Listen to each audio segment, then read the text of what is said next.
September 13th, 2020. I just let the chickens out with the chicken tractor for their first time since back in early summer when they went in the tractor. They are so stoked to have the freedom and to get to peck and scratch around and all the tasty stuff that's hidden under these corn plots and everywhere else. Yeah, see? They're so happy. Right, Rooster? You happy birds? You happy birds? So normally I don't move the chicken tractor all that far when I move it. And I have not gone back and done the necessary upgrades, like putting wheels on it or, you know, something that makes it a little easier to move. As it stands right now, I just move this around with the mower. I stick that ball hitch on the machine. And I should mention, I can move this by hand, but it's a little heavier than it looks. So I take the ball hitch and I take the fire poker and I just hook through on the 2x4 here and drop this handle on the hitch, and then I can skid the tractor where I want. But for longer distances, I haven't gone back and put in, you really kind of need to have a crossbar about 6 or 8 inches in front of the back of the tractor, so that the chickens have something bumping against their ankles as you move, and that gets them to run forward so they don't fall over or get their foot caught. Every once in a while I have a hen get her foot caught under here, and never really hurts them, but you know, it's not good for them, and I don't like to see my birds getting hurt at all. So ordinarily when I do this, I only move one slot forward, and since that's only 12 feet, I can go really slow and it's not a big deal. But I wanted to move this chicken tractor over to this block where I had put the wood chips down, and we've struggled so hard to get this soil corrected. It's nice to see some actual, some white clover coming up in here actually. But you can see I seeded this heavily. This had 3.3 pounds of buckwheat seed put down. This is about, let's see, this is about 1,500 square feet in here. And this soil has just never really recovered correctly since I put those wood chips on. I should mention those wood chips are spruce and or pine wood chips, and so that's a big part of the reason why I had the problem with it. Don't use pine or spruce or evergreen type trees as wood chips for building soils. They slow things down a lot. Should be using hardwood chips, preferably ramial chips, which are chips that are from the branches in trees that are 2 inches in diameter or less. They have a different carbon to nitrogen ratio. They break down a little bit more quickly, and they have a little bit more mineral nutrition in them. But anyway, I'm getting sidetracked. So I'm putting the tractor over here.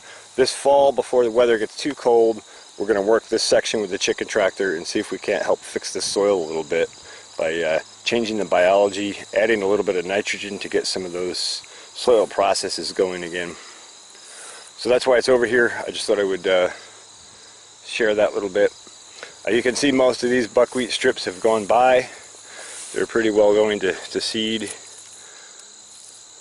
Not totally ripe yet, but they're getting there. These sunflowers are growing, but not at a superb rate. And then in between the buckwheat is rye planted in here, and I don't know if that germinated or not. I'll know better after we get a couple of frosts, or maybe even in the spring. But anyway, so I may continue chicken tractoring up through here once we're done working this section.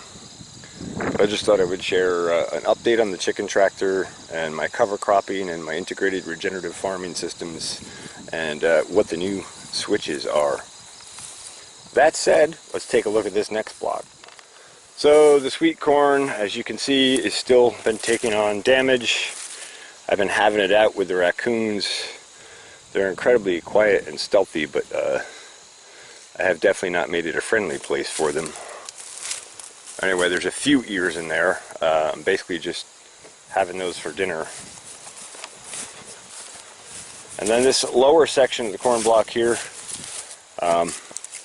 A lot of this buckwheat has regerminated with the rains we've had, and we've had fairly warm temperatures considering the time of year it is.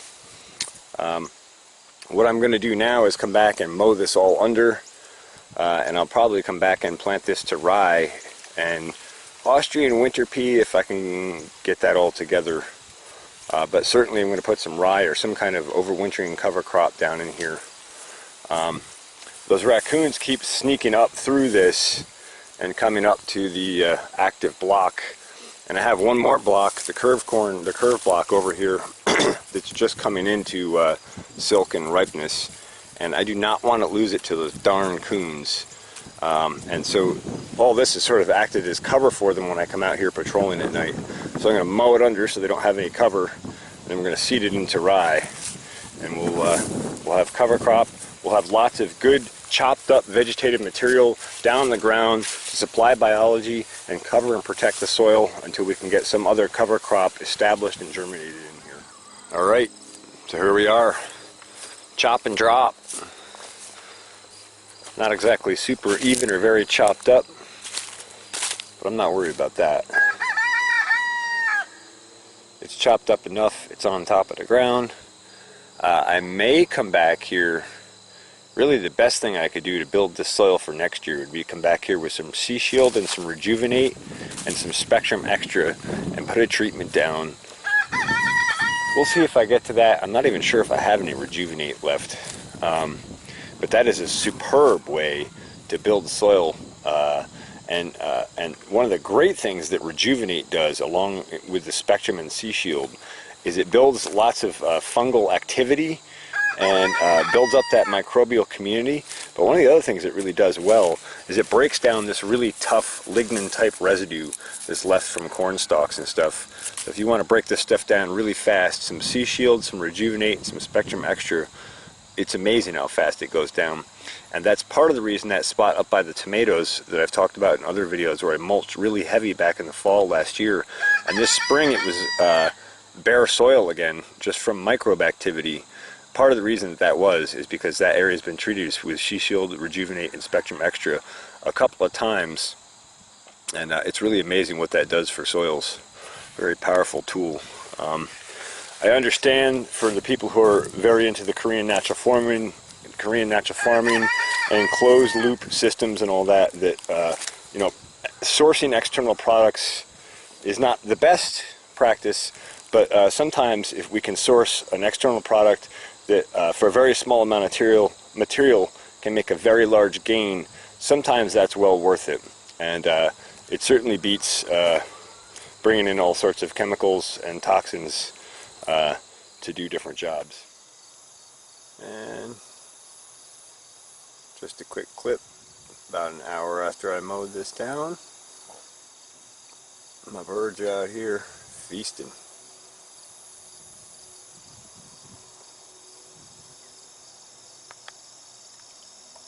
Remnants of corn, weed seeds, earthworms, insects, a plethora of food. Very happy to have some freedom. And I'm happy to give them some freedom. I hate keeping them caged up. But they just get into trouble if I leave them uncaged.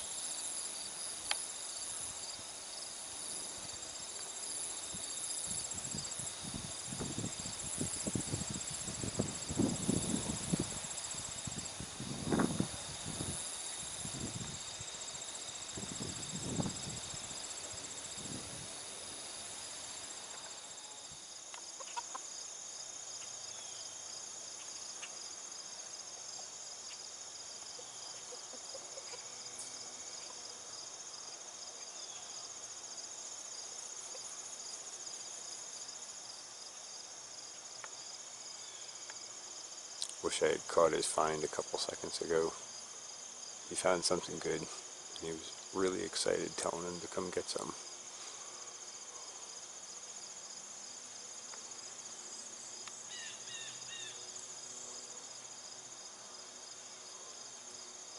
Yeah, I'm talking about you, Rooster.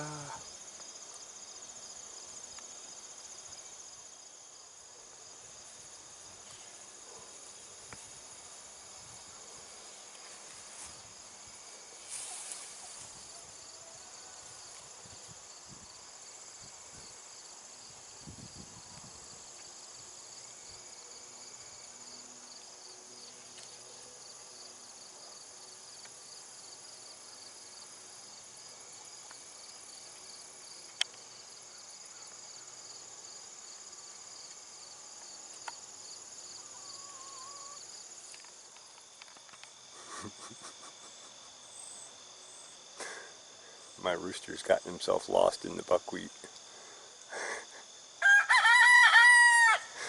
He's not too happy about it.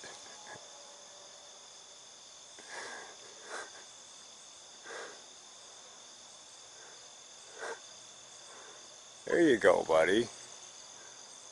Go down the little gap, come out the end and around. You'll find your ladies.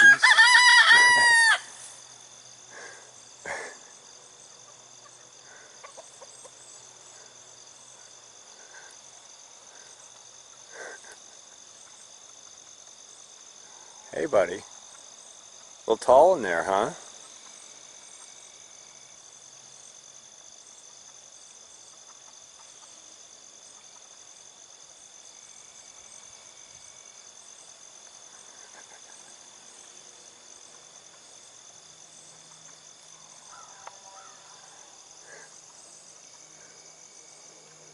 You're almost there, man.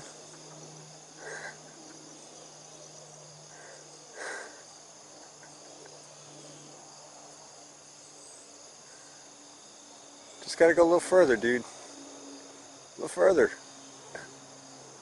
You're headed the right direction. Poor guy. Oh, there's one of the hens coming through. She found you. How's that? That's even better.